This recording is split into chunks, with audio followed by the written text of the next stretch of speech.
If you have blue eyes, here's something that should make you stop and think.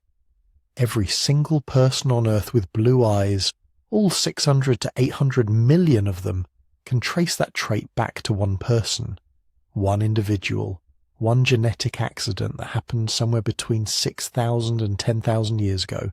Not a group of people, not a gradual evolution across different populations. One person, one mutation, and then it spread like wildfire across continents. That shouldn't have happened. See, blue eyes don't actually do anything useful. They don't help you see better. They don't protect you from disease. They don't make you stronger or smarter or more likely to survive a harsh winter. If anything, they're a disadvantage. Blue eyes are more sensitive to bright light. They offer less protection from UV radiation. In the brutal world of prehistoric humans, where every trait mattered for survival, blue eyes should have been weeded out by natural selection before they ever got started. But they weren't. Instead, this completely random genetic glitch spread through ancient human populations with shocking speed. Within just a few thousand years, blue eyes went from not existing at all to becoming common across huge swathes of Europe and Asia. Today, they show up in populations from Scandinavia to the Middle East, from Siberia to the Mediterranean. Why? How does a useless trait, maybe even a harmful one, become so widespread? What was happening in prehistoric Europe that made blue eyes not just survive but thrive? That's the mystery we're unraveling tonight. The story of blue eyes is really a story about human migration, sexual selection, genetic bottlenecks, and the weird accidents that shape who we become as a species. It's about ancient hunter-gatherers moving across frozen landscapes. It's about why certain traits become attractive even when they serve no practical purpose. It's about mythology and culture, and the strange ways humans have interpreted eye colour throughout history. And here's the thing that makes it perfect for falling asleep to. The science is fascinating, but it's also deeply calming. We're talking about changes that happened over thousands of years, slow movements of people across continents, gradual shifts in gene frequencies, the patient accumulation of tiny changes that eventually transform everything. If you're enjoying stories like this about prehistoric mysteries and human origins, we've actually put together a whole book exploring these deep-time secrets. You can find it at sleepytimehistory.com. But for now, let's stay here in this moment, exploring one of the most beautiful accidents in human history. Because before we can understand why blue eyes spread, we need to understand something even more basic. What exactly are we looking at when we see a blue eye? What is colour, really? And why don't blue eyes actually contain any blue pigment at all? Here's the thing that nobody tells you about blue eyes. They're not actually blue. There's no blue pigment in them. No blue molecules, no blue dye layered into the tissue. If you could somehow extract the iris from a blue-eyed person and grind it up, examine it chemically, you'd find absolutely nothing blue about it. The colour you're seeing doesn't exist in the physical structure of the eye at all. It's an illusion, a trick of physics, light behaving in weird ways, the same thing that makes the sky blue. This is wild when you think about it. Brown eyes, those are actually brown. There's a pigment called melanin packed densely into the front layer of the iris, and that pigment is genuinely brown. It absorbs certain wavelengths of light and reflects others, just like any coloured object. Same with amber eyes, hazel eyes, even green eyes to some extent. They all contain actual pigments creating actual colours. But blue eyes, they're pulling off something completely different, something that requires understanding a phenomenon called Rayleigh scattering. Here's how it works. Light from the sun or a lamp hits your eye. That light is made up of different wavelengths, different colours, all mixed together. When it enters the iris, it encounters the stroma, which is essentially the structural framework of the iris. The stroma is made of collagen fibres, proteins arranged in a kind of loose, irregular matrix. Not organised, not uniform, just sort of scattered around in there. Now, in a blue eye, there's almost no melanin in the front layer of this stroma. The melanin's all pushed to the back, behind everything, where you can't see it. So when light hits those collagen fibers, something interesting happens. The shorter wavelengths of light, the blues and violets, they're small enough that they bounce off those collagen fibers. They scatter in all directions. The longer wavelengths, the reds and yellows, they're too big. They pass right through the stroma and get absorbed by that melanin layer in the back. What reaches your eye when you look at someone with blue eyes? Only that scattered blue light bouncing back out. The colour isn't in the eye, it's in the light that escapes from it. The sky does exactly the same thing. Sunlight hits Earth's atmosphere, encounters all those nitrogen and oxygen molecules floating around up there, and the blue wavelengths scatter everywhere while the other colours pass through. That's why the sky looks blue during the day and red at sunset. When the light has to travel through more atmosphere, and even the blue wavelengths get scattered away, leaving only the reds. Your eye is a tiny sky, creating colour through physics rather than chemistry. Green eyes are doing something similar but with a twist. They have a little bit of melanin in the front layer of the stroma, not much, just enough to add a yellowish tint.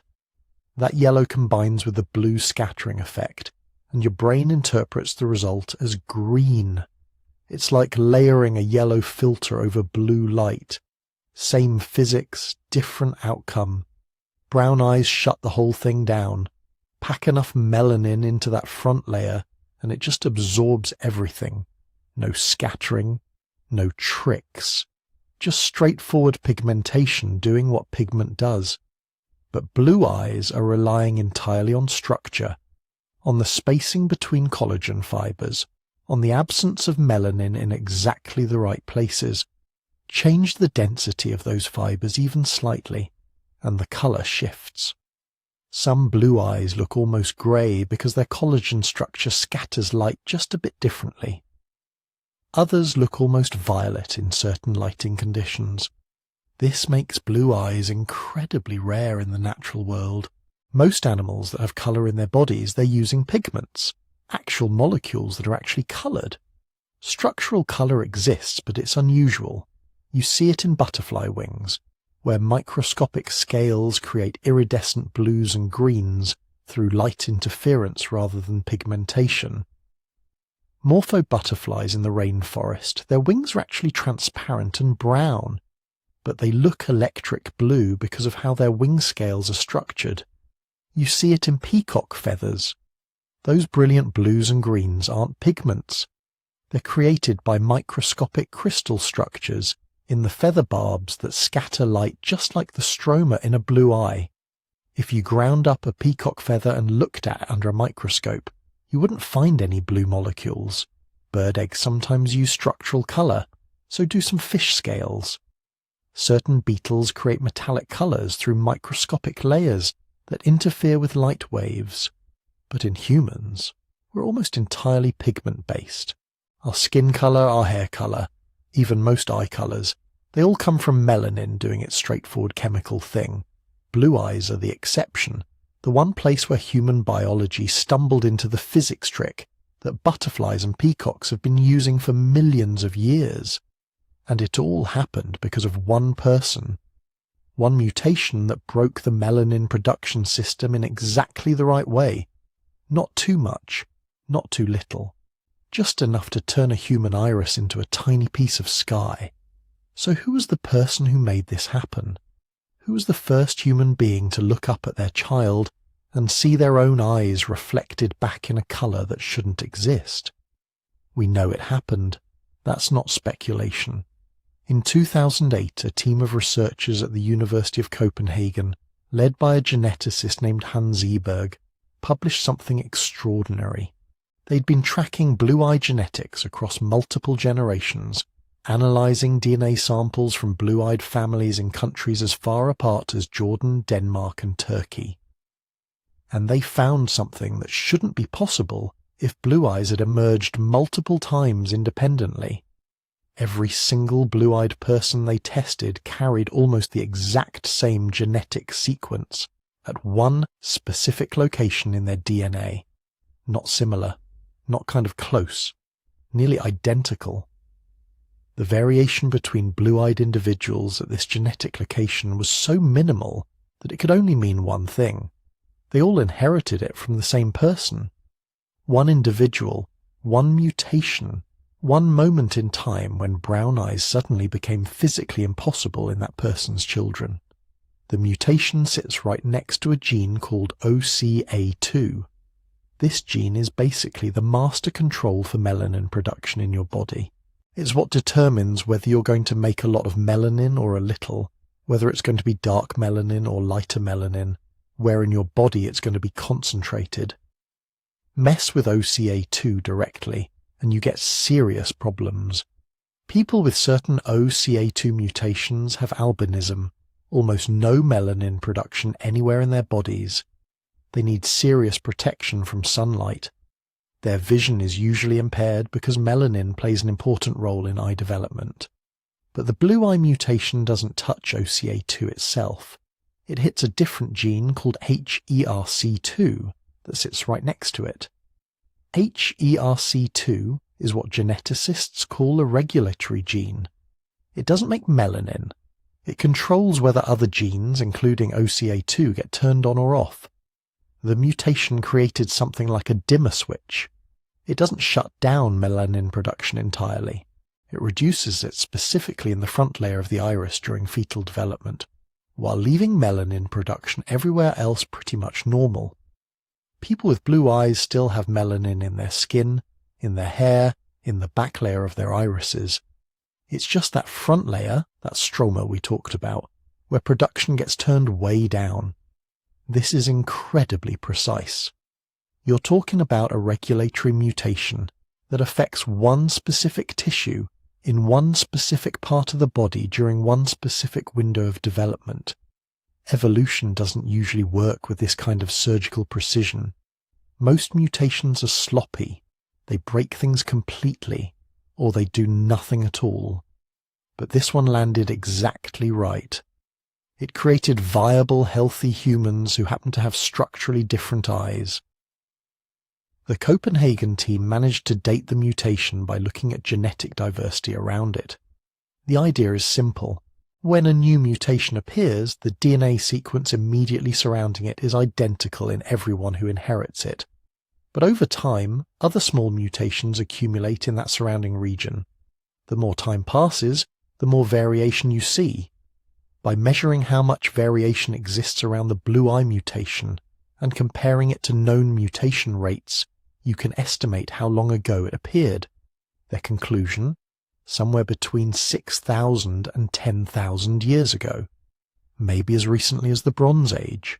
Maybe as far back as the early Neolithic, when humans were just beginning to figure out agriculture. Geographically, the evidence points to somewhere near the Black Sea, possibly the northwestern region of what we now call the Near East. This fits with other genetic and archaeological data showing major population movements in that region during the Neolithic transition. Think about what this means. 6,000 to 10,000 years ago is nothing in evolutionary terms. The bottleneck that almost destroyed humanity happened 900,000 years ago. Modern humans evolved around 300,000 years ago. We left Africa 60,000 years ago. We'd already built cities, domesticated animals, invented writing by the time blue eyes appeared. The person who first had this mutation was genetically identical to us. They would have spoken a language not too different from ancient forms of languages still spoken today. They probably farmed. They definitely used tools, wore clothes, had a name that their family called them. They weren't some distant ancestor from the evolutionary depths. They were someone who could have sat down at your table and shared a meal. Someone whose life and concerns would have been recognizable, even relatable. And one tiny error in their DNA created something that would eventually spread to hundreds of millions of people. Because here's the thing, that person had children, obviously. and some of those children inherited the mutation, and they had children. And somehow, despite starting from literally zero, despite being a brand new trait in a world where everyone's eyes were brown, this mutation spread. Within 4,000 years, maybe less, it had reached Scandinavia, where it would eventually become dominant. Within 6,000 years, it was showing up in populations from Britain to Central Asia. Today, somewhere between 300 and 500 million people carry it. That's roughly 8% of everyone alive, all descending from one person who lived maybe 8,000 years ago near the Black Sea. There's something philosophically staggering about this. Every blue-eyed person you've ever seen, every blue-eyed face in history, Alexander the Great if the ancient accounts are accurate, Viking warriors, Hollywood actors, your blue-eyed friend from school, they're all connected through an unbroken genetic chain to one individual who experienced something nobody in their family had ever seen before. Their child looked up at them with eyes the colour of the sky, and somehow the world decided to keep that going. For most of human history, everyone's eyes look the same. Not identical, obviously. Individual variation has always existed. Some people had darker irises, some lighter browns, some with flecks of amber or hazel. But the basic palette was consistent. Brown. Dark brown, medium brown, light brown, but fundamentally brown. From the moment anatomically modern humans emerged in Africa around 300,000 years ago until roughly 10,000 years ago, every single person who looked at their reflection in still water saw brown eyes looking back. This wasn't some accident of history. Brown eyes were the default setting because they worked. High melanin concentration in the iris protects against UV damage, particularly important in the intense sunlight of Africa where our species evolved. As modern humans spread out of Africa and into Europe and Asia, they carried those brown eyes with them. For tens of thousands of years, as they adapted to new climates, developed new technologies, survived ice ages and climate shifts, their eyes remained stubbornly, consistently brown. Then, sometime around 8,000 years ago, everything changed. But here's what's strange. When we actually look at ancient DNA from early Europeans, from the people living in Europe during the Mesolithic period right before and after blue eyes appeared, we find something that completely upends our modern assumptions about what those first blue-eyed people looked like. In 1903, workers discovered a skeleton in Gough's Cave in Cheddar Gorge, England. The individual, nicknamed Cheddar Man, lived roughly 10,000 years ago, right at the boundary between the Paleolithic and Mesolithic periods.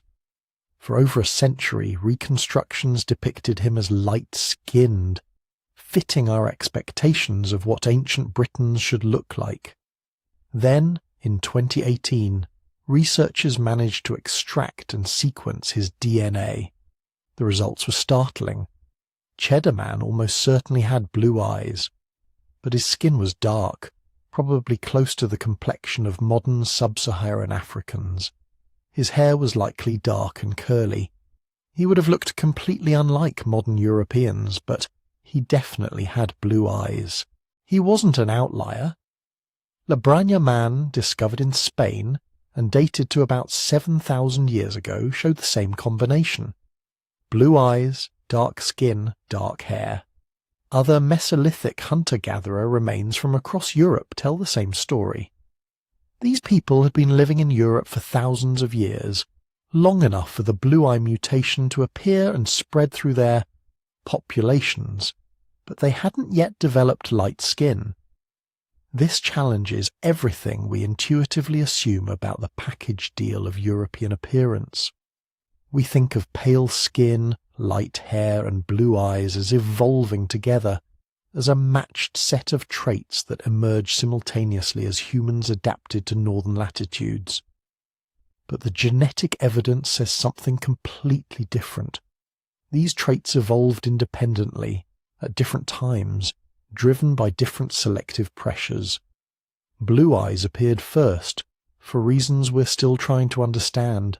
Light skin came later, and probably much more rapidly, driven by pressures we can actually explain. When humans transitioned from hunting and gathering to agriculture, their diets changed dramatically. Hunter-gatherers got plenty of vitamin D from meat and fish, especially organ meats and oily fish. Farmers eating grain-based diets got much less. In northern latitudes with limited sunlight, this created serious vitamin D deficiency problems. Light skin, which produces vitamin D more efficiently with less sunlight exposure, suddenly became a massive survival advantage. Natural selection acted fast.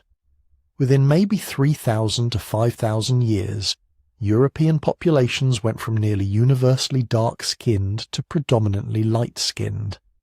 But blue eyes had already been around for thousands of years by then, spreading through populations of dark-skinned hunter-gatherers who roamed the vast forests of Mesolithic Europe. Picture that world for a moment. This is roughly 10,000 years ago, just as the last ice age is ending. The massive ice sheets that covered northern Europe are finally retreating, but slowly. The landscape they leave behind is transforming year by year. Tundra giving way to grassland, grassland being overtaken by birch and pine forests, those evolving into the dense deciduous forests that would dominate Europe for millennia. Small bands of hunter-gatherers move through these forests following game, fishing the rivers, gathering whatever plants the seasons offer. These aren't primitive people struggling to survive. They're sophisticated hunter-gatherers with technologies refined over thousands of years. They have bows, fishing nets, boats, dogs. They understand the landscape intimately, knowing where to find resources in every season, how to predict animal movements, which plants are safe and which will kill you. They're also living among the remnants of the Ice Age megafauna. There are still mammoths in some regions, though they're disappearing. Cave lions prowling the forests, giant deer with antlers spanning 12 feet, aurochs, the massive wild cattle that wouldn't go extinct for another 10,000 years, standing 6 feet tall at the shoulder. And somewhere in this world, probably in the regions near the Black Sea where the evidence points, someone is born with eyes that scatter light instead of absorbing it. Blue eyes in a brown-eyed world. Blue eyes under dark skin framed by dark hair.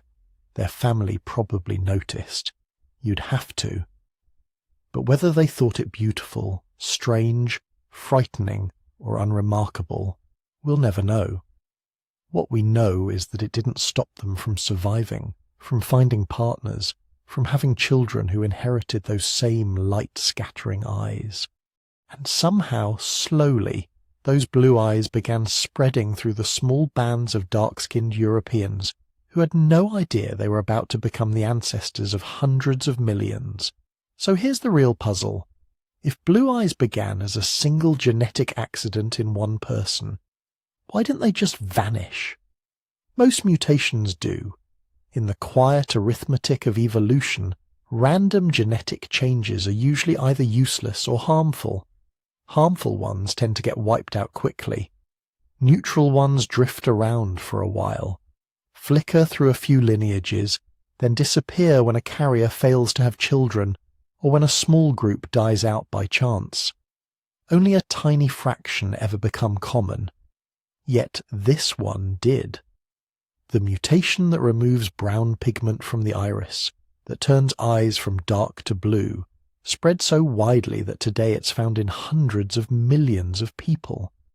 In some parts of northern and eastern Europe, the majority of the population carries it. Something had to keep it from fading away. Something, somewhere, was quietly favouring those light-scattering eyes. There are a few suspects. One of the most intriguing is sexual selection. Imagine those Mesolithic forests again. For thousands of years, everyone your ancestors met had brown eyes. Your entire world was made of dark irises reflecting firelight at night and sunlight during the day. Eye contact was familiar, predictable. And then, in one generation, a child is born whose eyes look different. Not just lighter brown, not hazel, different in kind. In daylight, their irises don't drink in the light. They play with it. They seem to glow in a way nothing else in the camp does. In the dim interior of a shelter, they catch even a faint flicker of fire and reflect it strangely. People notice. They can't not notice. Now picture those tiny bands of maybe 20, 30, 40 people scattered across Europe's post-Ice Age woodlands. In a group that small, anything new stands out dramatically. The person with blue eyes is unusual, memorable. Their face is easier to pick out across a clearing, across a crowded seasonal gathering, across a riverbank during a meeting with another band. Modern psychology experiments suggest that humans are very sensitive to eye contrast and gaze direction. Light eyes on a darker face make the pupil easier to detect. It becomes simpler to see where someone is looking, whether they're making direct eye contact, whether they're paying attention. In a world where cooperation, trust, and subtle nonverbal communication can be the difference between a successful hunt and a disaster, that might matter. Sexual selection works through preferences, not survival. If, for whatever reason, some people found those unusual eyes appealing, beautiful, mysterious, special, then blue-eyed individuals might have had a small advantage when it came to choosing mates and being chosen in return.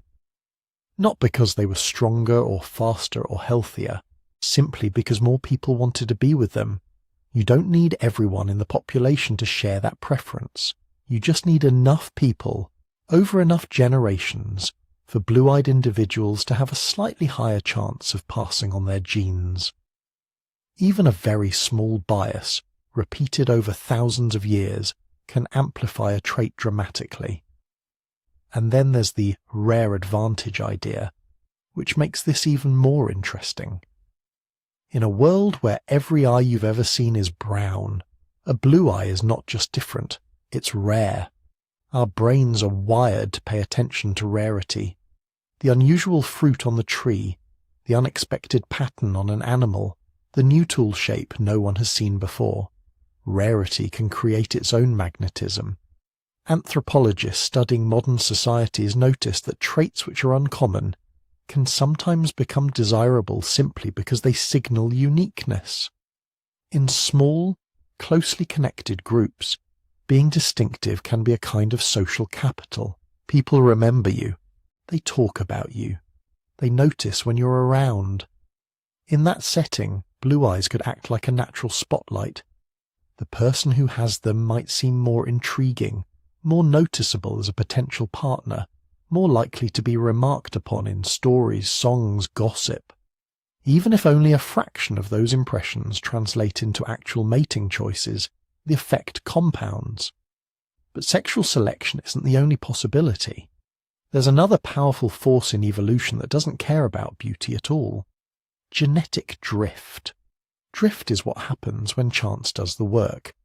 In a huge population, random fluctuations in gene frequencies tend to smooth out.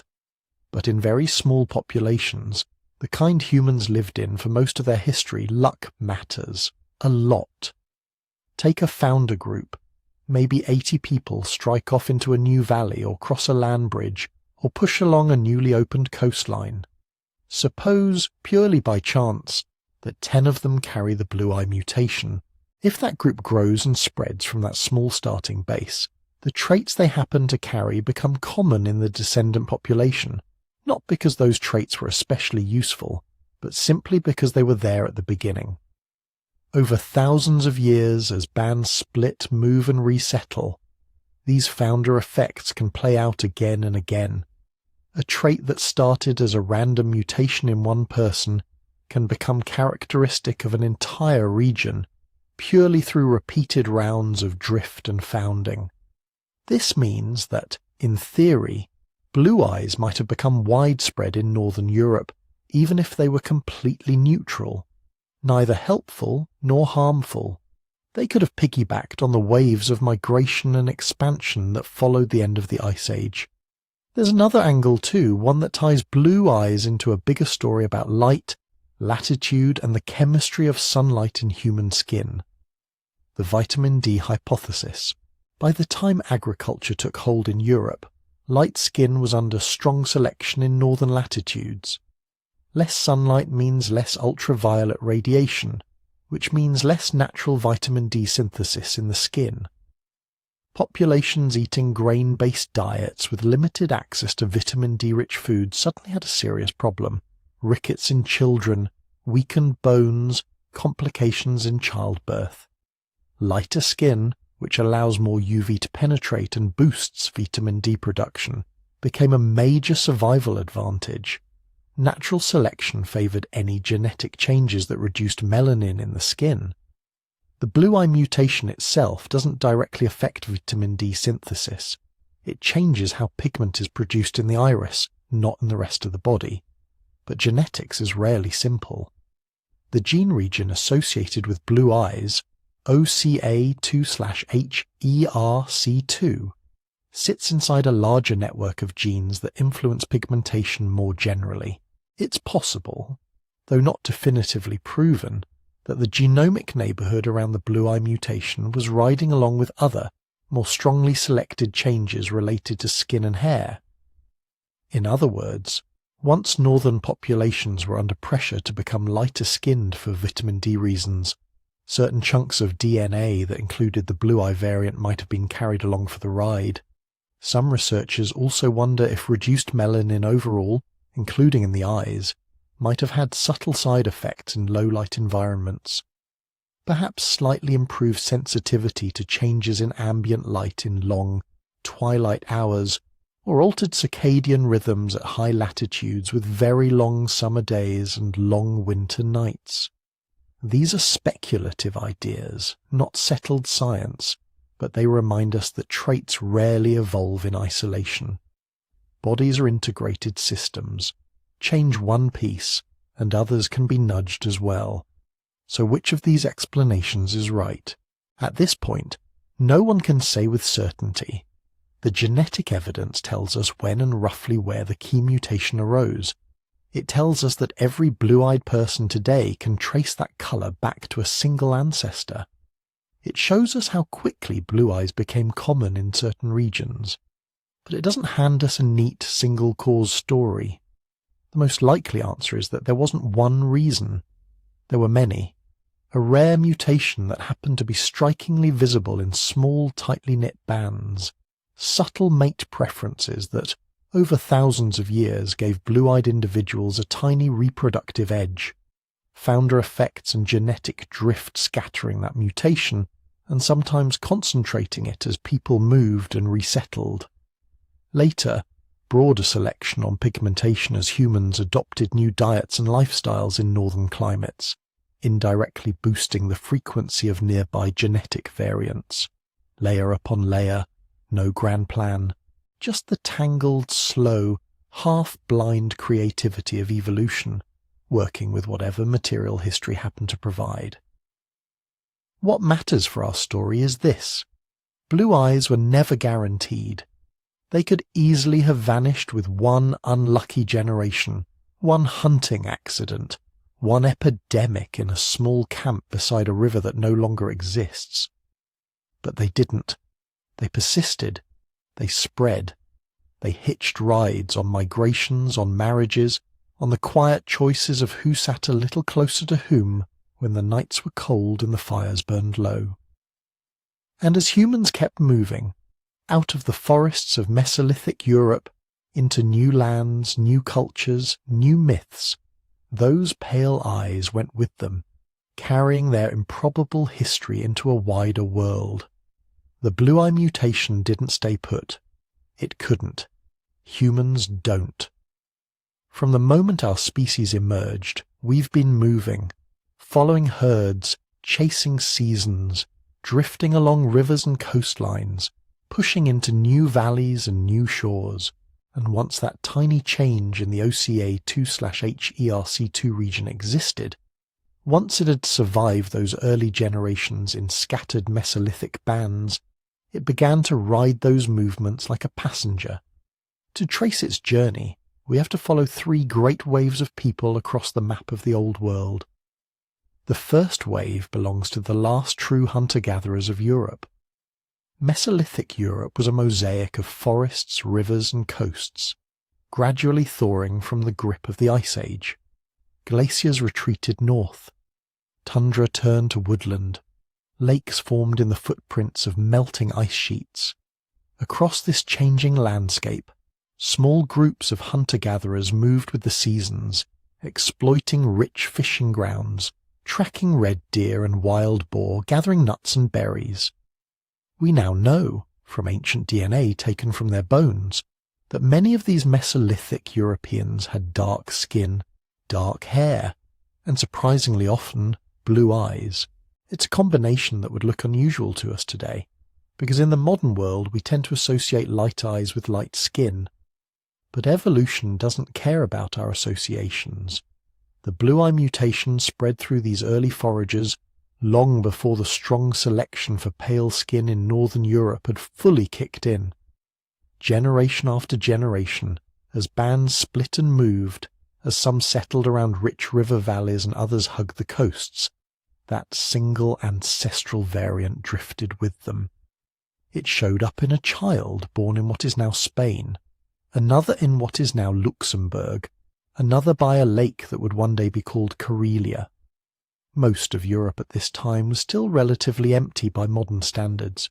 Human densities were low, but that made founder effects even more powerful. Any time a small group pushed into new territory, crossing a mountain pass, following salmon upriver, skirting the edge of a receding glacier, the genes they carried became the genetic baseline in that new region. Sometimes those groups didn't make it. Sometimes they vanished, and whatever version of the gene pool they represented vanished with them. Other times they flourished, and slowly, unevenly, the blue-eye variant threaded itself through the tapestry of Mesolithic Europe, never universal, but never disappearing. Then came people who changed everything. The second wave wasn't made of roving foragers, but of farmers, Neolithic communities descending from the first agricultural societies of Anatolia, in what is now Turkey and its surroundings. Around 9,000 years ago, some of the most radical experiments in human history were underway there. Wild grasses were being tended, then domesticated. Goats and sheep were being corralled, bred, and reshaped by human preference. Small villages appeared, clusters of houses, storage pits, granaries, shared walls, and shared risks. Agriculture didn't just produce more food, it produced new kinds of societies, larger, denser populations, more children surviving to adulthood, permanent settlements where people could meet, trade, and intermarry with neighbouring groups more regularly. Entire regions knit together by shared crops, shared tools, shared ways of living. Genetically, this mattered. In a tiny band of foragers, a rare trait can vanish simply because a few unlucky carriers don't have surviving children. In a village of a few hundred, linked into a broader network of thousands across a region, that same trait has a much better chance of persisting and of spreading.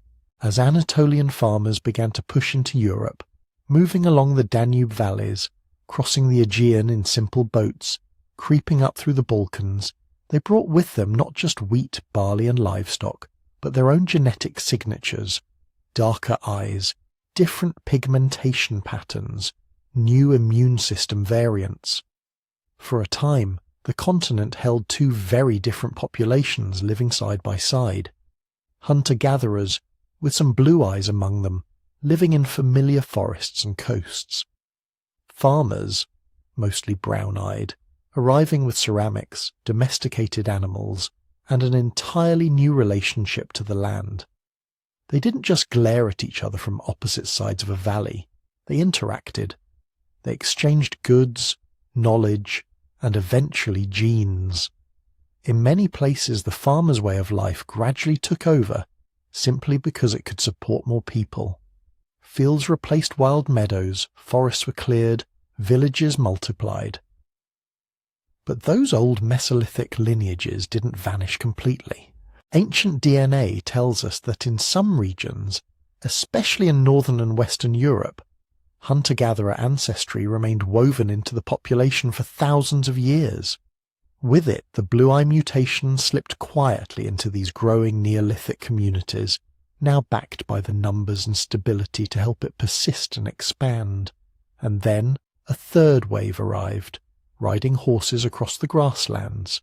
Around 5,000 years ago, a group of pastoralists from the Pontic-Caspian steppe north of the Black and Caspian Seas began one of the most consequential journeys in human history. Archaeologists call them the Yamnaya.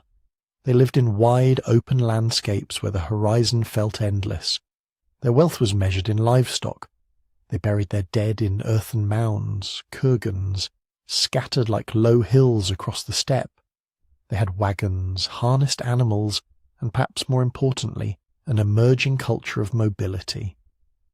The Yamnaya didn't invade Europe in a single sudden event. It was more like a series of pulses, clans pushing outward to find new pastures, groups marrying into local communities, wagons creaking along river valleys, horsemen scouting ahead. Over centuries, their descendants spread across vast stretches of Europe, from the plains of Hungary to the forests of Germany and beyond. Their genetic legacy is so strong that many modern Europeans carry a substantial proportion of Yamnaya ancestry. Linguists even think that many Indo-European languages, English, Spanish, Russian, Hindi, ultimately trace back to dialects spoken by people linked to these steppe herders. What did this have to do with blue eyes? Ancient DNA suggests that Yamnaya-related populations carried both light skin and light eye variants at appreciable frequencies. When they mingled with the existing Neolithic farmers and residual hunter-gatherer groups, they didn't just bring new languages and technologies, they reshaped the genetic landscape of the continent. In some regions, especially in the north and northeast, the combination of Mesolithic hunter-gatherer ancestry, Neolithic farmer ancestry, and Yamnaya steppe ancestry created a particular cocktail of pigmentation genes. Blue-eye variants became more common, so did variants for lighter skin, and eventually lighter hair. Over time, these traits reached some of their highest frequencies in places like Scandinavia, the Baltic, and the northern British Isles. Think of the long coasts of Norway and Sweden, where fishing villages clung to fjords and people depended on marine diets rich in vitamin D. Think of the islands of the Baltic Sea, trading hubs between east and west. Think of the damp, misty hills of Scotland and Ireland, fringed by cold Atlantic waters. In these regions, repeated founder events, relative isolation, and the particular mix of ancestral populations amplified the blue-eye variant. Small coastal communities separated by forests or water from their neighbours could drift genetically in their own direction. A few lineages carrying the mutation could, over centuries, become the majority. By the time written history glanced northward from the Mediterranean, travellers were already remarking on the striking light eyes and hair of some northern peoples. But those observations were only the surface of a process that had been unfolding quietly for millennia. And blue eyes didn't stay confined to the far north.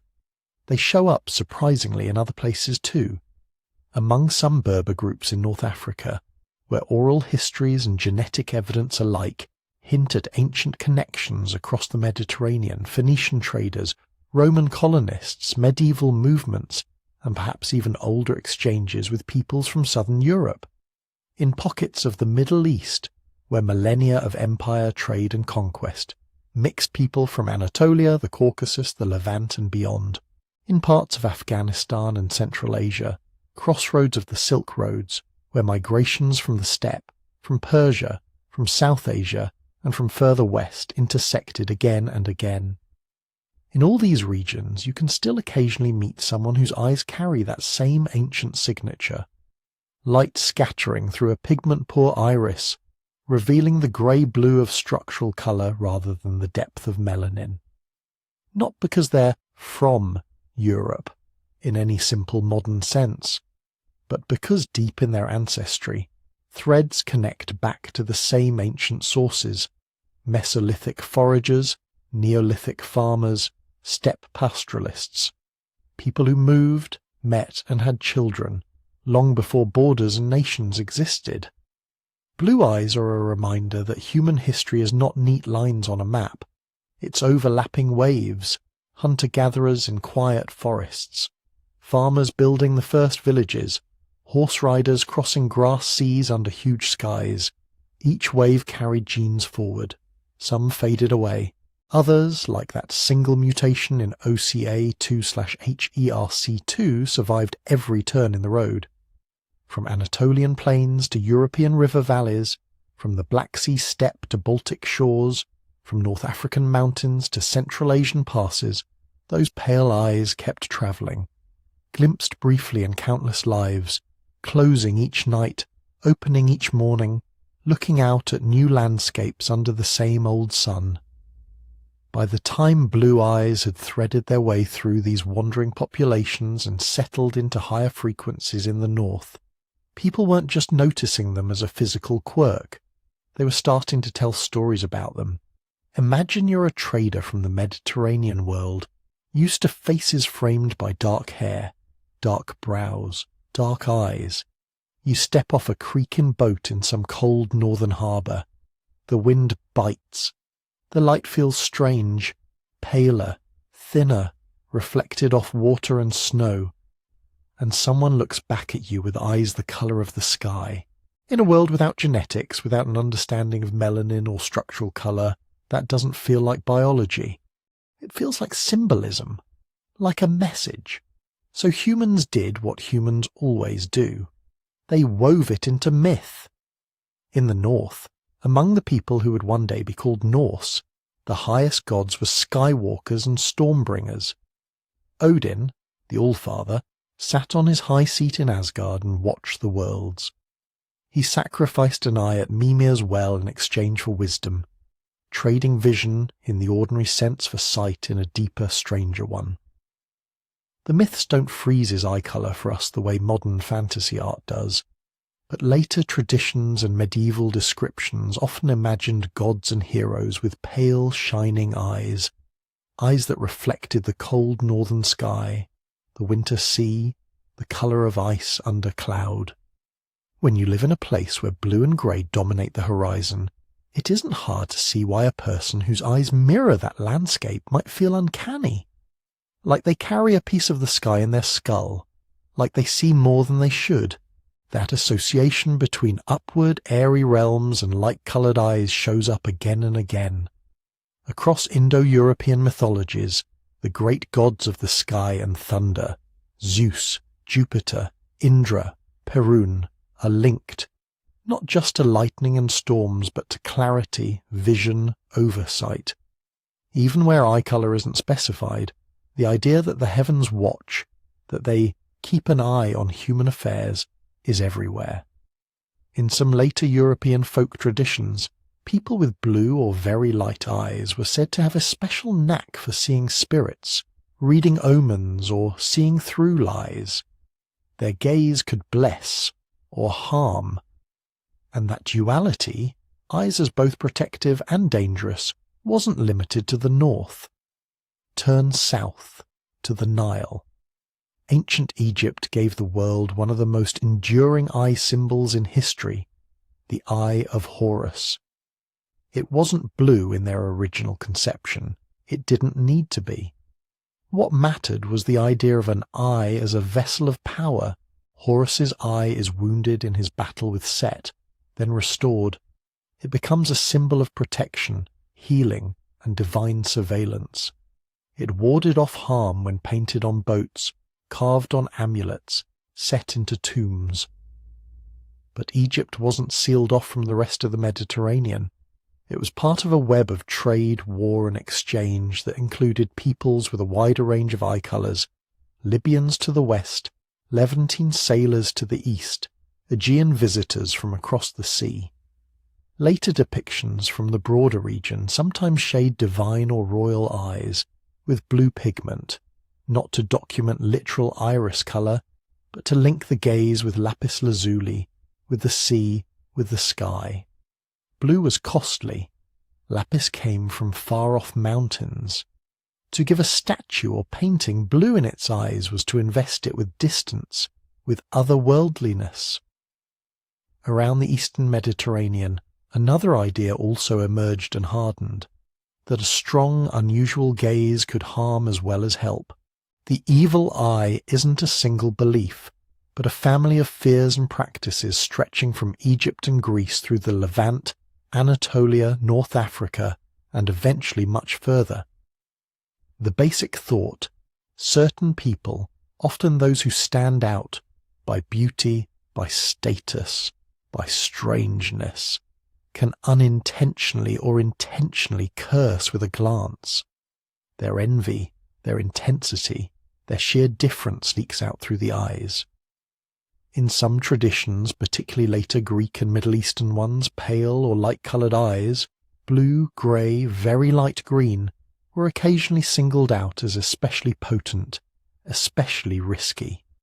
Not universally, not always, but enough that you start to see a pattern.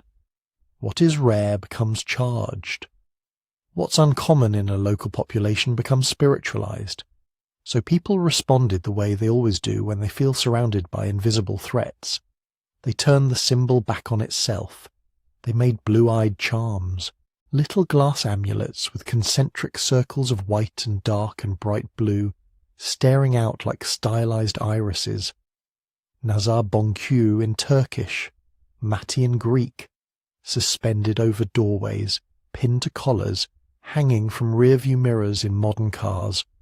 An eye to watch the watching eyes, a gaze to turn away the dangerous gaze. It's a strange loop when you think about it. Perhaps in some places, actual blue or light eyes were feared as uncanny, and then stylized blue eyes became the universal protector against that very fear. Meanwhile, further west, in the literary world of ancient Greece and Rome, eyes were being described in a different, but equally revealing way. If you open Homer and look for eye colour, you don't find the neat categories we use now. No one is blue-eyed in the modern sense. Instead, you meet Athena, glaucopis, traditionally translated as grey-eyed or bright-eyed. The word glaucos is slippery. It can mean gleaming, flashing, pale, bluish-green, grey, like the surface of the sea under a certain light, or the sheen on an owl's feathers.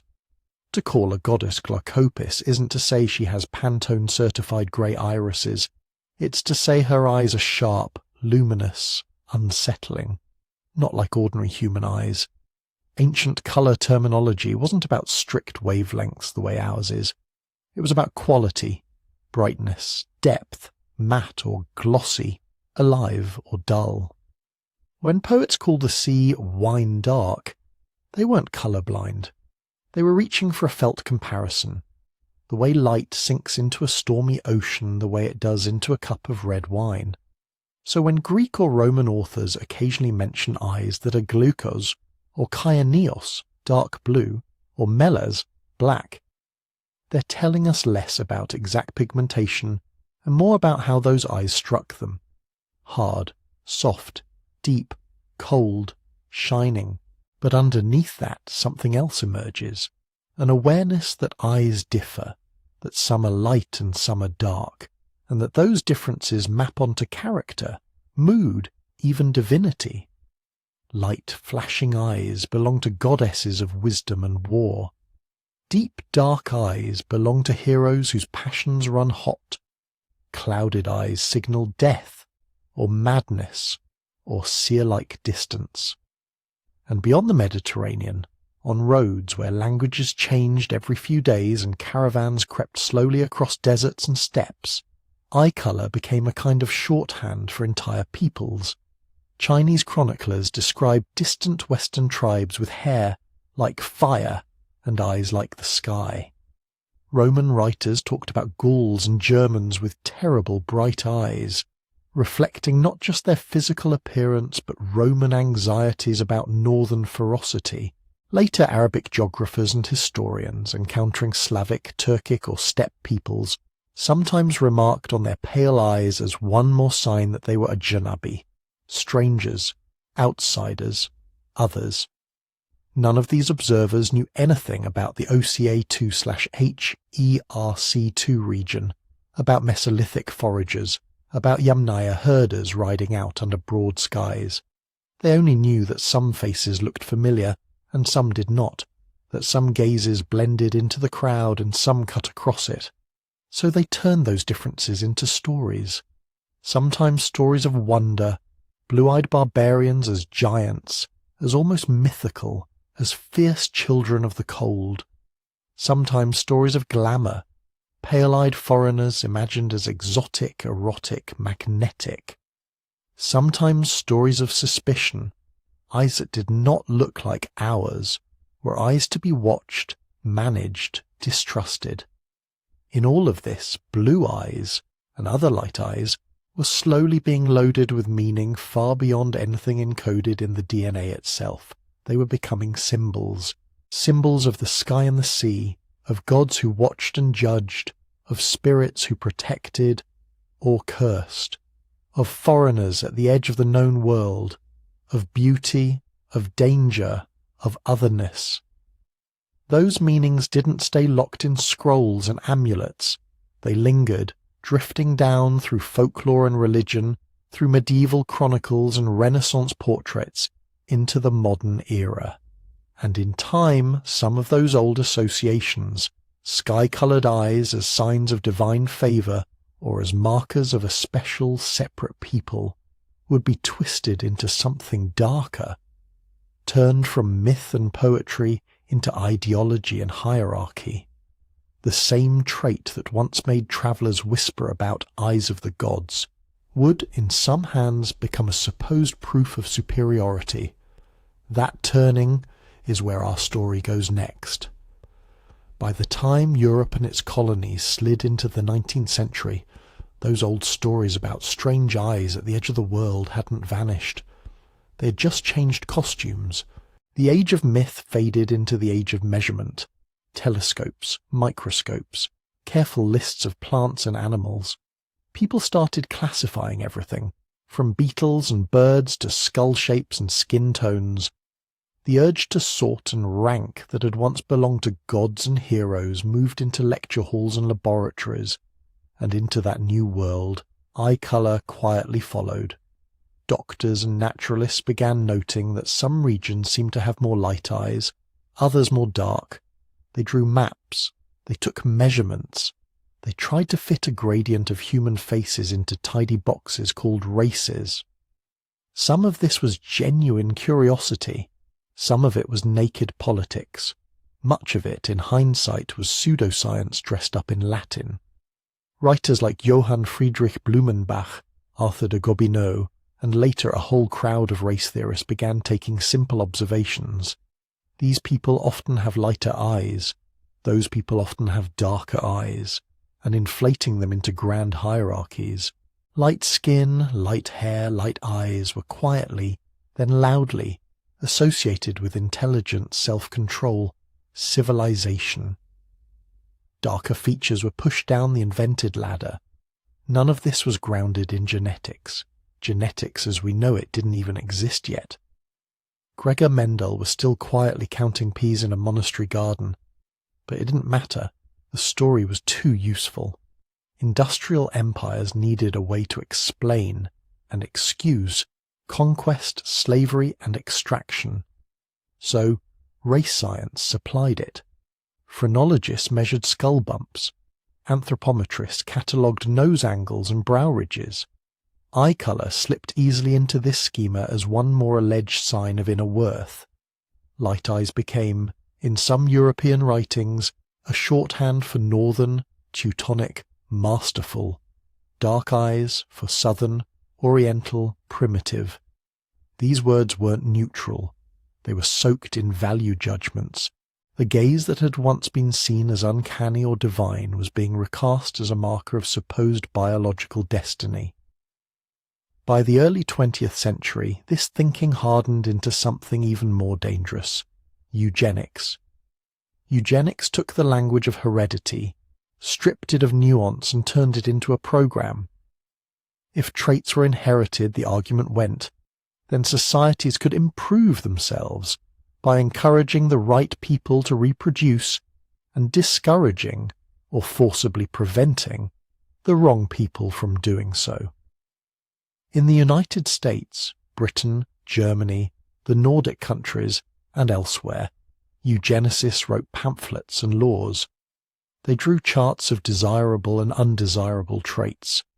Poverty, disability, mental illness, criminality, all were blamed on blood, not on social conditions. And running like a pale thread through many of these charts were physical features: skin tone, hair texture, eye colour. Not every eugenicist fixated on blue eyes, but in Northern Europe and North America they frequently appeared as part of the ideal type. Posters and propaganda imagery often showed wholesome, rosy-cheeked children with fair hair and light eyes as the visual embodiment of the nation's future. Darker-featured children, when they appeared at all, were cast as warnings. Then, in Germany, this loose cluster of prejudices, myths, and pseudoscience crystallized into something harsher. Nazism took 19th century race theory, early 20th century eugenics, and centuries of religious and ethnic bigotry, and fused them into an ideology obsessed with purity. They called their desired template the Aryan, or Nordic, type: tall, strong, fair-haired, light-eyed. In reality, actual Germans came in every shade of hair and eye imaginable, but the symbol was powerful. In posters, films, school books, the ideal German was often shown with blue eyes. Children in Nazi youth organizations were sorted, measured, photographed. Race examiners looked at skulls, noses, and yes, irises, trying to categorize people into invented sub-races. It didn't matter that many Nazis themselves didn't fit the fantasy. It didn't matter that leading party members had brown eyes, or that Hitler himself did. The point wasn't accuracy. It was mythology with uniforms.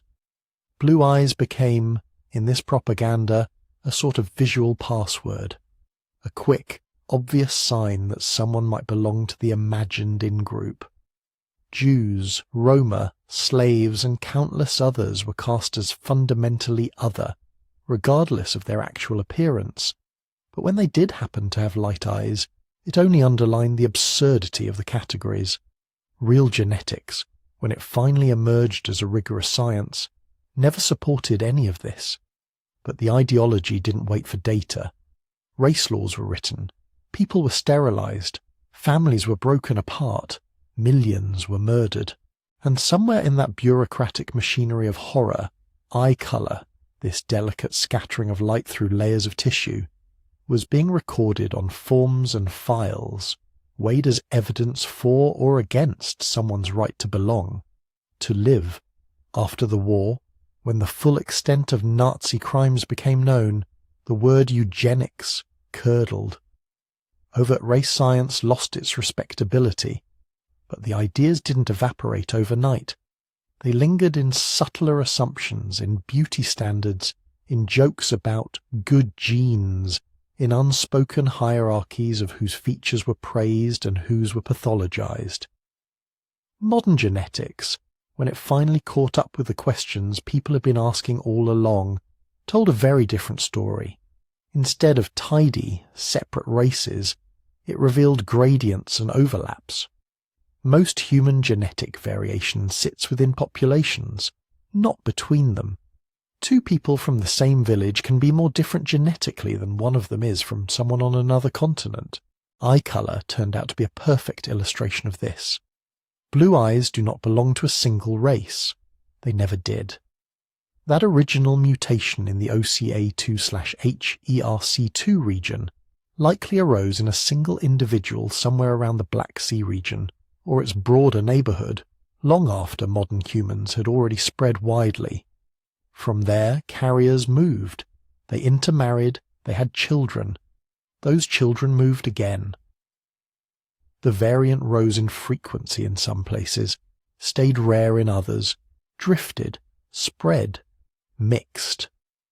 Today, you can find blue or very light eyes in people who identify as Northern European, of course, but also among some populations in the Middle East, in parts of North Africa, in Central and South Asia, scattered through the Americas via colonization and migration, appearing unexpectedly in families whose recent ancestors mostly had dark eyes. You can even find traces of the same ancestral variant in people whose eyes look dark at a glance, but reveal rings of grey or hazel in certain light. The boundary isn't neat. It never was. Genetically, blue eyes are a story of sharing, not separation. They're a record of gene flow, of groups meeting, marrying, trading, having children.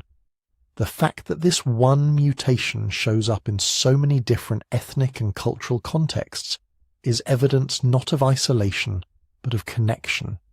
That's the irony.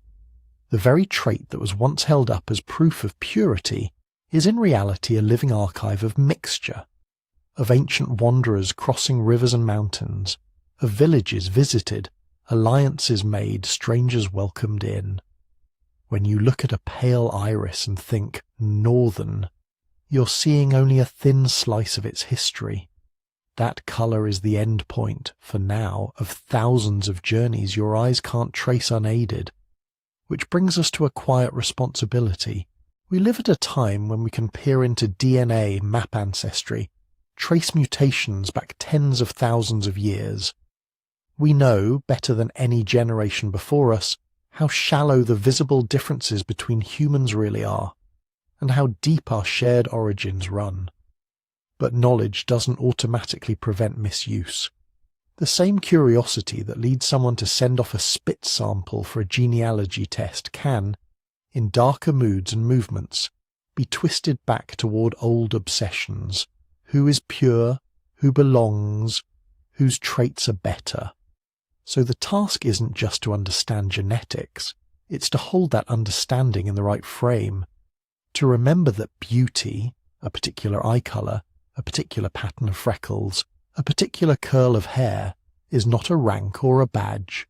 It is an outcome of chance, history, environment, and the quiet arithmetic of inheritance. It says nothing on its own about worth, about kindness, about capacity. Blue eyes feel special because they're relatively rare globally, because they catch the light in a certain way, because cultures have layered them with meaning for thousands of years. All of that is real on the level of experience. It shapes art, attraction, stories.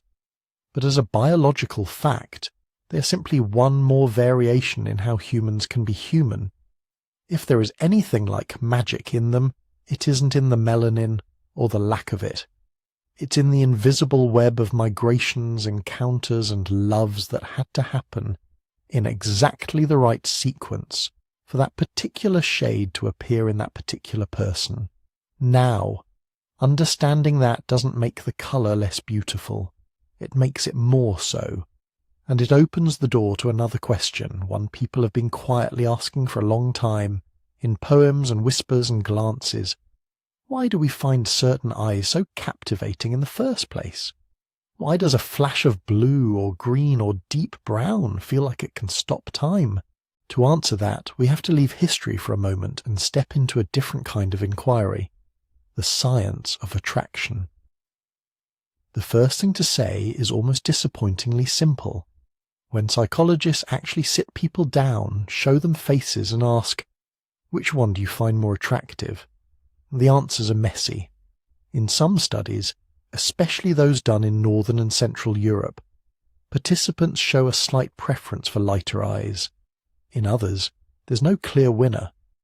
Sometimes brown-eyed faces are rated as warmer, more trustworthy. Sometimes blue or green eyes get a tiny bump on uniqueness or beauty.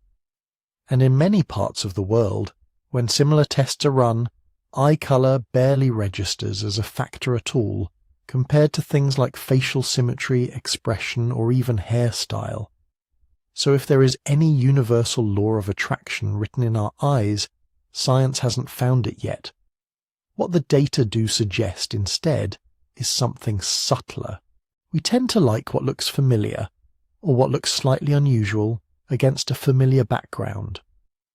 In regions where most people have dark eyes, lighter eyes can seem exotic, rare, worth a second glance. In regions where light eyes are common, it's often the deep browns or unusual mixes, hazel with golden flecks, grey with a dark ring, that stand out. Culture sits on top of this like a weight. Children grow up surrounded by faces, by love, by stories, by screens. They see which faces get praised in movies, which are called beautiful at the dinner table, which are drawn as heroes in school books. Over time, those patterns sink in. So part of why anyone, anywhere, thinks a particular eye colour is attractive is simply that they have been told in 1,000 quiet ways that it is. But there might be more going on beneath the surface, literally, in the surface of the eye. Look closely at an iris, any iris, and you'll notice something. The pupil in the centre is always black. That's the opening, the hole that lets light into the eye. Your pupils dilate and constrict all day long, adjusting to brightness, but they also respond to emotions. Fear, interest, arousal, concentration, all can cause subtle changes in pupil size. You can't control it consciously. You can't fake it on demand. That makes the pupil one of the most honest signals your body has. Some researchers think our brains have learned, over millions of social interactions, to read that signal without us ever realizing it. A slightly enlarged pupil might register in some deep pre-verbal part of the mind as, this person is interested, this person is engaged, this person might like me. Here's where eye colour comes in. On a dark iris, it's harder to see fine changes in pupil size, especially at a distance or in dim light. On a light iris, blue, grey, green, the black circle stands out more starkly. Tiny variations become more noticeable. This has led to the pupil detection theory of eye colour and attraction. The idea that, for social animals like us, being able to read each other's internal states accurately is hugely valuable. If light eyes make that reading easier, even a little bit, they could carry a small advantage in context where trust, cooperation, or mating decisions matter. Imagine two strangers meeting by a fire 15,000 years ago. They don't share a language yet. They share a hunt, a meal, glances across the flickering light. One can see that the other's pupils widen in sync with their own laughter, their own stories. That synchrony feels like connection. Now, to be clear, this is a hypothesis, not a settled fact. Studies have found that people can detect pupil changes in both light and dark eyes, especially up close. And attraction is influenced by so many variables that isolating one tiny cue is difficult. But the possibility itself is intriguing. That part of what draws us to certain eyes isn't the colour in the usual sense, but the way that colour frames the truth of someone's gaze. There is another theory, more specific and more controversial, that circles around blue eyes in particular. It starts with a simple genetic observation. Blue eyes, in most cases, result from recessive variants in a handful of genes. Two parents with very little melanin in their irises are, statistically, more likely to have children with similarly light eyes. Two parents with bright blue eyes will rarely have a child with very dark eyes, unless there's additional variation in play. From this, some researchers have proposed what's been called the paternity certainty hypothesis. The idea goes like this. In populations where blue eyes were rare, a blue-eyed man might prefer a blue-eyed partner because any resulting children with non-blue eyes would stand out more obviously as biologically suspect. If his mate had a different coloured eye, and the child did too, it would be harder, under a simple folk genetics, to tell who contributed what.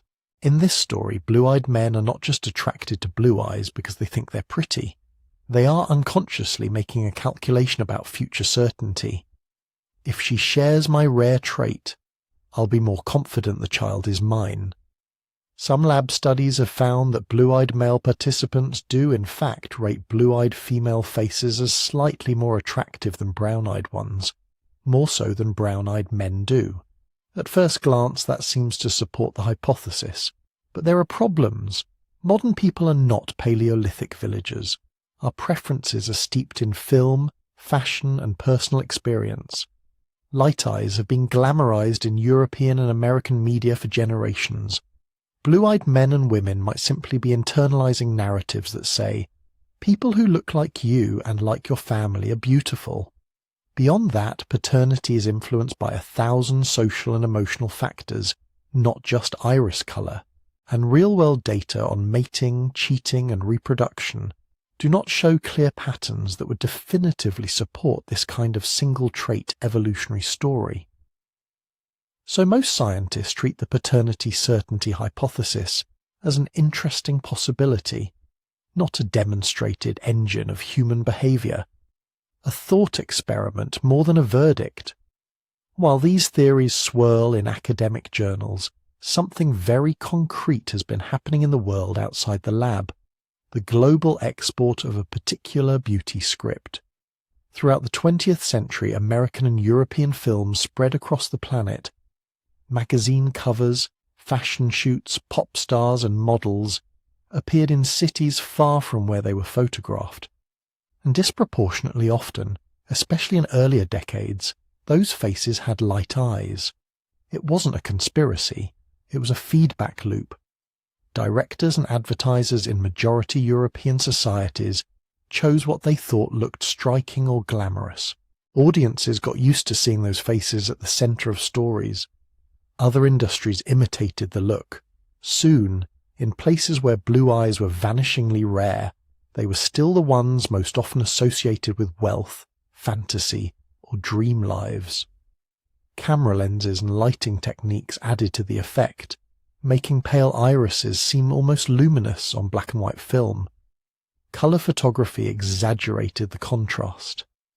As this imagery spread, so did its underlying message, that certain eye colors were special, desirable, worth imitating. You can see the echo of that message today in one of the most quietly booming corners of the beauty industry, colored contact lenses. In Seoul and Tokyo, in Lagos and Sao Paulo, in online shops that ship anywhere, you can buy lenses that turn dark irises into honey gold, jade green, storm grey, ice blue. Some are subtle, designed to make the iris look just a little larger, a little brighter. Others are theatrical, transforming the eye into something almost otherworldly. People wear them for cosplay, for weddings, for nights out, for selfies. Sometimes just to see what it would feel like to look in the mirror and have the world reflected back in a different shade. The popularity of these lenses doesn't prove that one colour is better. If anything, it shows the opposite. We are fascinated by change itself, by the idea that something so central to our sense of self, our gaze, can be swapped, experimented with, like trying on a different mood. Underneath all the theories and industries, though, is a quieter complexity.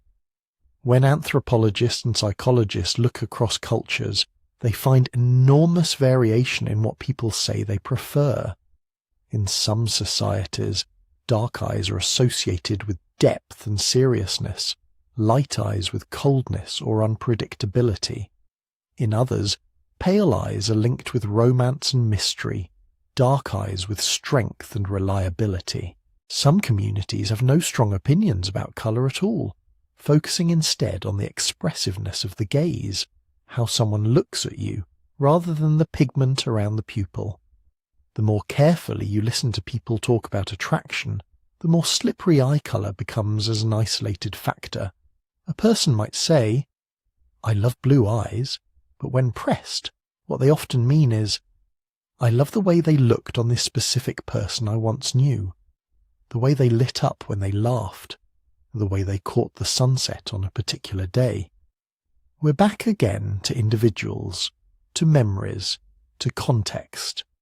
So when you hear claims, whether in pop psychology or casual conversation, that humans naturally prefer one eye colour over another, it's worth holding that with a gentle scepticism.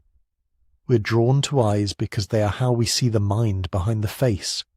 The colour is part of that, a frame, a texture, a play of light and rarity and story. But it is never the whole of it, and that brings us to a final question about blue eyes in particular. If they are a frame, what happens to the painting as the generations turn? Are those pale irises becoming rarer as populations mix and migrate? Or are they simply rearranging themselves, waiting to surprise us in new places, in new combinations? To answer that, we have to leave psychology and return to genetics, to ask what the future holds for a mutation that once sparked in a single pair of eyes and then refused to disappear. If you had stood on a street corner in Northern Europe or North America 100 years ago and simply counted eyes, the world would have looked a little different than it does now. In early 20th century surveys of places like Minnesota or Berlin, more than half the population reported having blue or grey eyes. In some towns, it was closer to 3 out of 4. Old black and white class photos from that era, when colour didn't show but paperwork did, list rows of children whose school records describe pale irises as the unremarkable norm. Now, in those same regions, the numbers have shifted. Modern studies in the United States suggest that where maybe half of adults born in the early 1900s had blue eyes, only a small fraction of young adults do today. In much of Western Europe, the proportion of light eyes is still high by global standards, but lower than it was in their grandparents' or great-grandparents' time. Nothing dramatic, no sudden vanishing, just a slow statistical slide. So what happened? It's tempting to imagine some mysterious environmental change dulling eye colours across the map.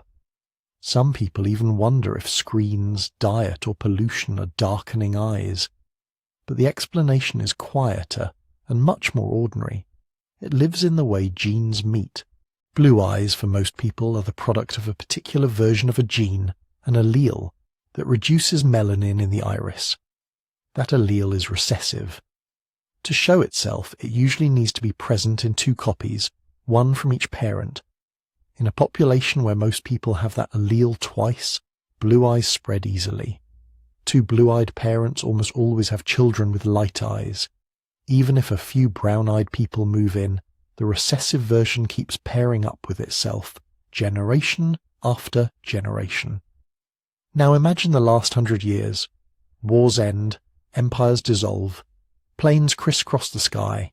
Students, workers, refugees, lovers, whole families move across continents that previous generations never left. A blue-eyed person from Sweden marries a brown-eyed person from Nigeria. A green-eyed woman from Poland has children with a dark-eyed man from India. Their kids and their kids' kids grow up in cities where almost every possible ancestry flows together. In the world, the blue-eye allele doesn't disappear. It just spends more time paired with different partners. If a blue-eyed person has children with a brown-eyed person who doesn't carry the blue variant, all of their children will inherit 1 copy of the blue allele and 1 copy of a brown coding allele. Genetically, they are carriers. Phenotypically, the way they look, their eyes will usually be brown or hazel.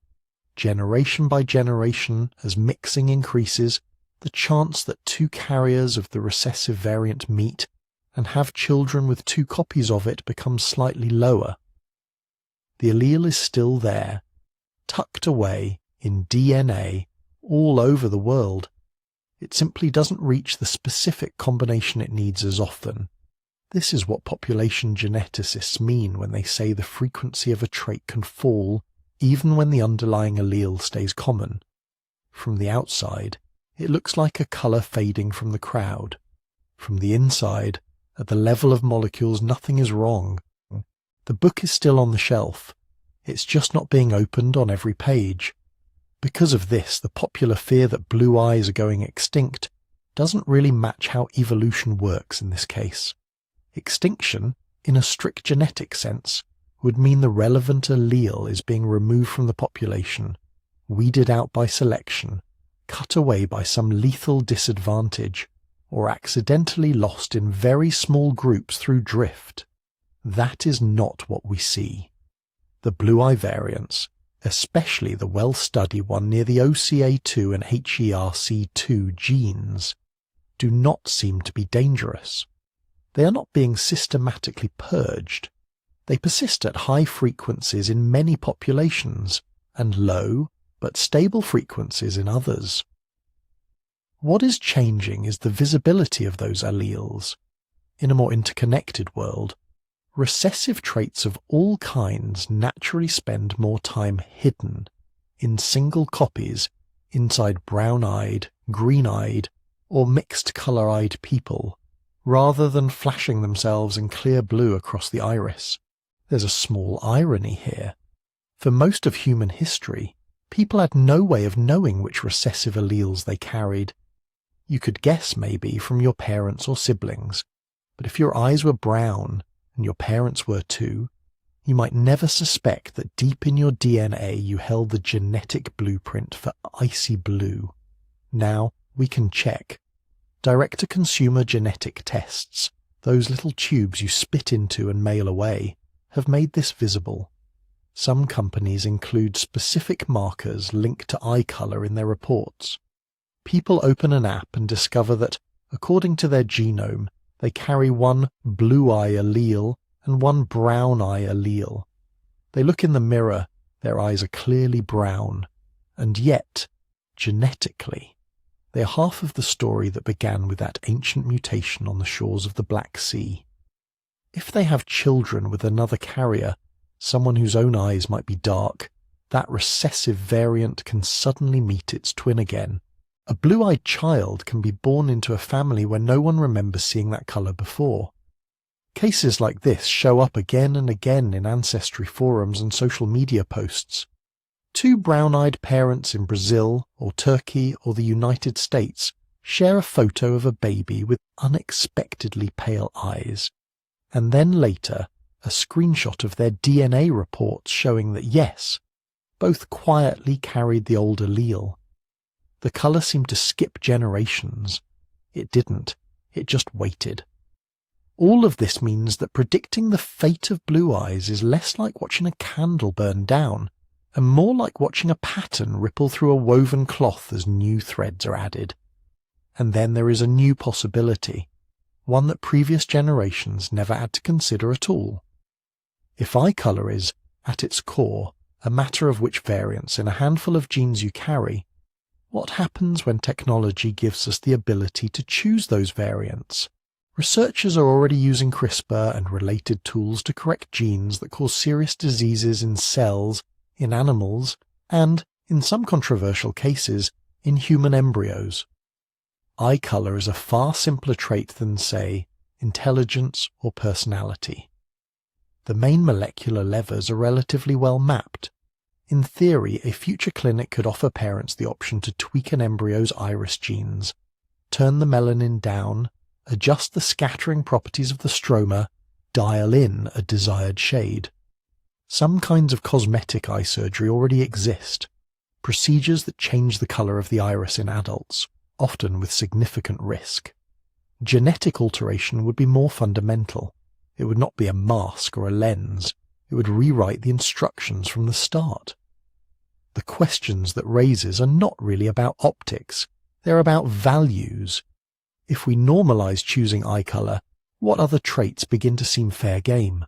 Height, body shape, certain facial features. Do we start to converge on a narrow, market-driven ideal of beauty that squeezes out the staggering natural variety evolution has given us? Who gets access to such choices? Just the wealthy at first. Does that create a world where certain aesthetic traits become tied even more tightly to class, region, or power?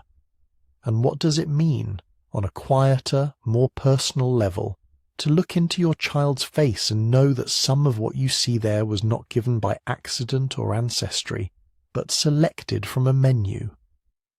None of these questions have easy answers. Many countries already have ethical guidelines that sharply limit genetic editing to serious medical conditions, not appearance. Others are still debating where to draw the line. Meanwhile, out in the ordinary world, far from futuristic clinics, the original blue-eye mutation continues to do what it has always done: drift, mingle, hide, and occasionally reappear. It started as a single copying error in a single cell in one person, perhaps in a small farming community somewhere near the Black Sea, a few thousand years before the pyramids. It spread through families, through flirtations, through marriages and migrations, through wars and plagues and ordinary Tuesdays. It sat behind the eyes of hunters and chieftains, of servants and sailors, of people whose names history never wrote down.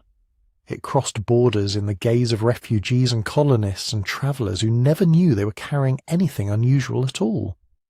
Now it is written into the genomes of millions who do not show it on their faces. In that sense, the story of Blue Eyes is still unfolding in real time. Every birth, every partnership between people whose ancestors would never have met, reshapes the map of where that old allele lives and how often it gets the chance to speak. It may become rarer in some places, more common in others. It may surprise families on continents where it was once almost unknown. It may, centuries from now, look very different in the global average than it does tonight. But it is not gone. It is not going.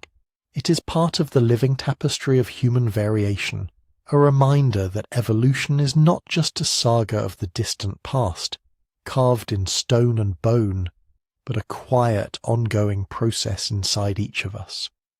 And blue eyes are only one thread. If a single mutation in a single ancestor can reshape the way light moves through the front of the human eye, what other stories are hidden in all the other shades we see every day? What can brown, green, grey, and all the colours in between tell us about where we've come from and where we're going next? That chart was comforting in its simplicity. It was also wrong in its simplicity. When geneticists finally started digging into the DNA behind human eye colour, they didn't find one switch. They found a whole control panel. Yes, the region near the OCA2 and HERC2 genes does a lot of the heavy lifting, especially for the classic brown-blue divide. But sprinkled across the genome are more than a dozen other genes: SLC24A4, TYR, TYRP1, IRF4 and others, each nudging melanin production up or down, shifting how pigment is laid down in layers, altering how light scatters through the stroma of the iris. Add them together, and eye colour stops being a binary choice and becomes a spectrum.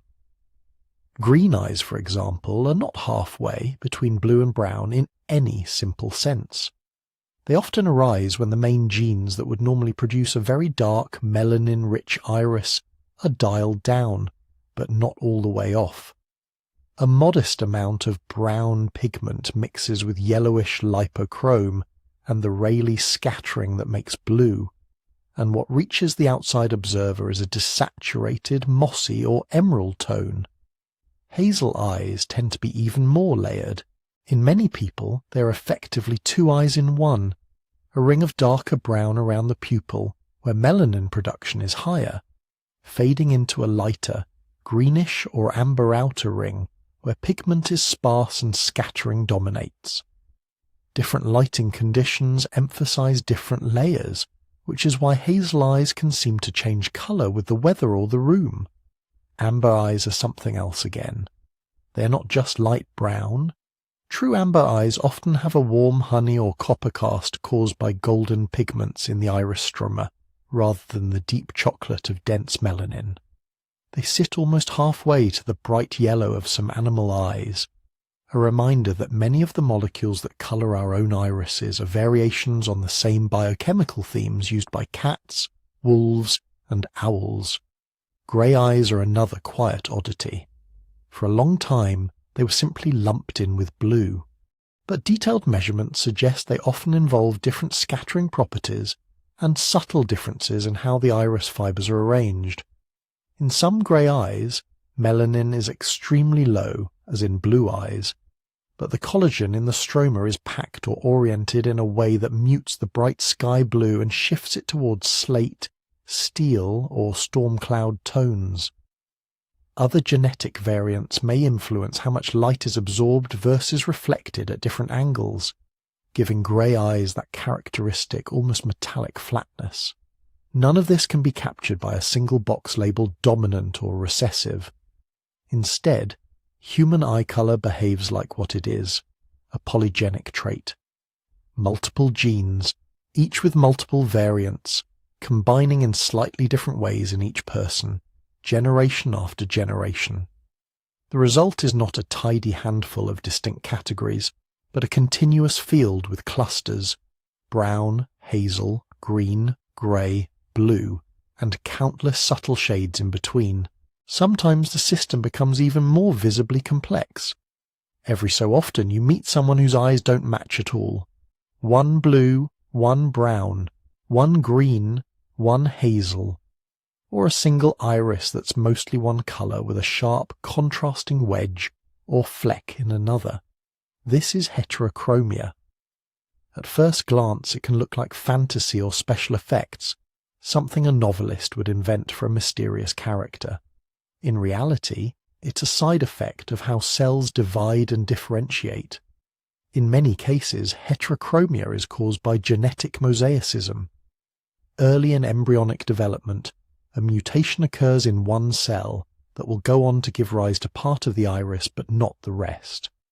That small population of cells follows a slightly different recipe for pigment production than its neighbours. The result, one section of the iris, or one entire eye, ends up a different colour. In rarer cases, it comes from chimerism, when two embryos, each with their own genome, fuse very early on to form one person. Different patches of the body may carry slightly different genetic blueprints, including the instructions for the eyes. This can produce striking mismatches, not only in iris colour but in skin or hair. Heterochromia can also follow injury or disease. Damage to the structures that control melanin or certain inflammatory conditions can darken or lighten one eye over time. Sometimes this is medically important. Sometimes it's harmless. Either way, it's a visible reminder that eye colour is not just a fixed inherited label. It's something living tissue is constantly maintaining and occasionally altering. If you travel far from the familiar pale eye regions of Europe, the story gets even stranger. In the islands of Melanesia, particularly the Solomon Islands, there are communities of people with dark brown skin and naturally blonde hair. Not the sun-bleached blonde of surfers or farmers, but a deep golden blonde that grows in from childhood. For decades, outsiders assumed this came from European ancestry. Sailors, traders, missionaries leaving their genetic signatures behind. But when researchers sequenced the DNA, they found something unexpected. The blonde hair in these populations is mainly associated with a variant in a gene called TYRP1. It is different from the variants linked to blondness in Europeans. In other words, light hair evolved there along a completely separate genetic path. The trait looks the same to a passing eye. At the molecular level, it's a different story. Cases like this are a quiet warning against simplistic maps that tie certain physical traits to races or civilizations. The same visible colour can arise from different mutations in different places. The same mutation can spread into very different cultural and historical contexts. Eye colour, hair colour, skin tone, none of them align neatly with our old rigid categories, and none of them are perfectly static. If you look at family photo albums, you may notice that many babies are born with eyes that seem grey or blue, only to darken over the first few years of life. This isn't an illusion. In newborns, the melanocytes, the cells that manufacture pigment in the iris, are often not fully active yet. Melanin levels are low, so light scatters easily and produces a bluish appearance. As the child grows and the genes that regulate melanin turn on more strongly, pigment accumulates. A toddler who once had pale eyes may end up with hazel, green, or dark brown by preschool. The reverse can happen much later. In older adults, subtle changes in the iris can make eyes appear lighter. Melanin production may decline. The structure of the stroma can shift. Certain medical conditions and medications can darken or lighten the iris as well. Even in the absence of disease, the colour that looks back from the mirror at 70 is not always quite the same as the one that looked out at 18. So when we talk about my eye colour, as if it's a permanent simple attribute, we're compressing a lot of moving pieces into one phrase. Genes, development, age, health, and chance are all in there, woven together. Step back even further, and the picture widens again. Every shade you see in the human iris, brown, green, hazel, amber, grey, blue, and every in between, is the visible edge of an invisible history. Each colour is what happens when strands of DNA, carried through ice ages and droughts, invasions and migrations, meet in one particular combination in one particular person. The green eyes of a child in Brazil might be a conversation between Iberian fishermen, West African traders, and indigenous ancestors who followed the rivers long before any ships arrived. The dark eyes of a woman in Sweden might quietly harbour recessive alleles for blue or grey, inherited from long-ago farmers on the Black Sea steppe. The amber eyes of a man in the Solomons share deep biochemical roots with wolves and eagles, even as the specific mutation that lightened his hair arose independently in his island ancestors. None of us chose these patterns. We inherited them, along with the stories they carry, stories of survival through bottlenecks, of small groups wandering into new lands, of communities meeting, mixing, sometimes fighting, sometimes falling in love. If you could trace the path of the alleles that determine your eye colour backwards, through your parents, your grandparents, their grandparents, and on, you would walk the migration routes of continents. You would pass through ancient villages, cross lost shorelines, watch ice sheets advance and retreat. You would meet Neanderthals in Europe and Denisovans in Asia, see the first small bands of Homo sapiens leaving Africa with dark, melanin-rich eyes that had been tuned by millions of years under the sun. By the time you came back to the present and looked into a single pair of eyes, your own or someone else's, you might never see them as just brown or blue again. Every time you meet someone's gaze across a table, on a train, in a faded photograph, you're looking at a living fossil of sorts, a tiny shimmering window where physics, genetics, geography and history all intersect. Behind the colour you see are thousands of generations who lived long enough to pass their genes on.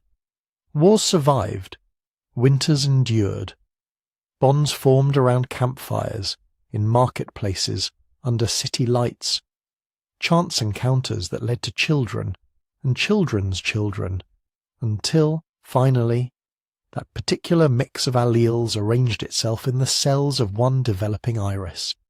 There is no practical way to read all of that from a glance, but it's there, quietly present, every time light enters the human eye and comes back out again as colour, and that, more than any simple chart or label, is what our eye colours really tell us, that we're all variations on a shared story, written in slightly different inks, shaped by randomness and necessity, forever connected by the long winding path that brought our ancestors and their many shades to this moment. Somewhere, long after that ancient bottleneck, long after Neanderthals and Denisovans had vanished as separate ways of being human, another tiny change slipped into the story. One little switch near a gene that helps manage pigment.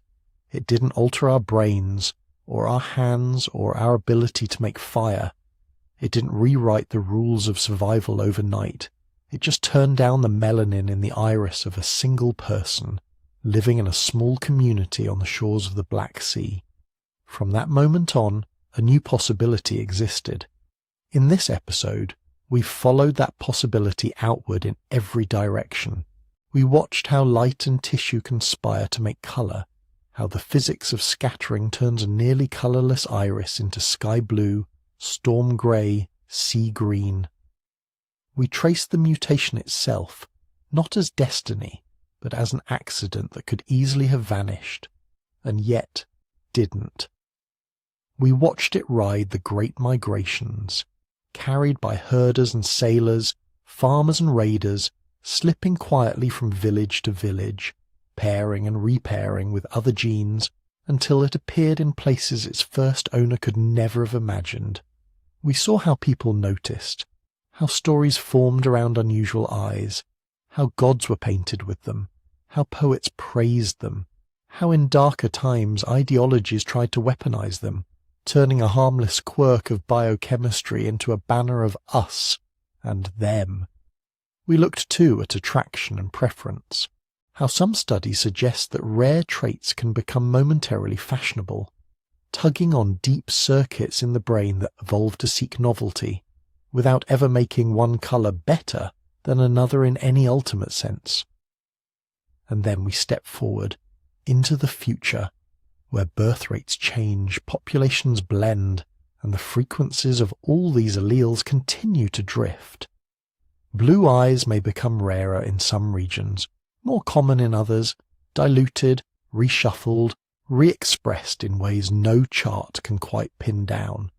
All of that, from mythology and migration to prejudice and romance, arises from the way a few bases of DNA are read in the cells of the eye. A handful of molecules, slightly rearranged, and hundreds of millions of people see a different colour when they look in the mirror. A few more and those colours become symbols, preferences, fears and dreams. The ripples go on for tens of thousands of years. Your own eyes, whatever colour they are, sit at the end of that chain. They are the sum of ancient climate swings, narrow escapes, long journeys, and quiet, ordinary lives lived well enough to have children. They are proof that tiny changes can echo a very long way. If you've been drifting along with this story, and you'd like to hear more like it, you can help keep it going. You can like this video, subscribe to the channel, and leave a comment telling us where in the world you're listening from tonight. Those simple actions tell the algorithms to carry these stories a little farther. And if the deep past has been especially soothing or intriguing for you, there's more waiting beyond this episode. At sleepytimehistory.com, you'll find a book all about prehistoric secrets. The long, hidden chapters of humanity before writing, before cities, before the histories we usually tell. You might enjoy exploring it at your own pace, a few pages at a time, as you fall asleep. For now, though, you don't need to remember gene names or migration routes. You can let the details soften and blur, the way colours do at dusk. Just know that behind every pair of eyes, your own included, there is a whole world of history, quietly present every time you close them. Rest well. Let the past keep watch for a while.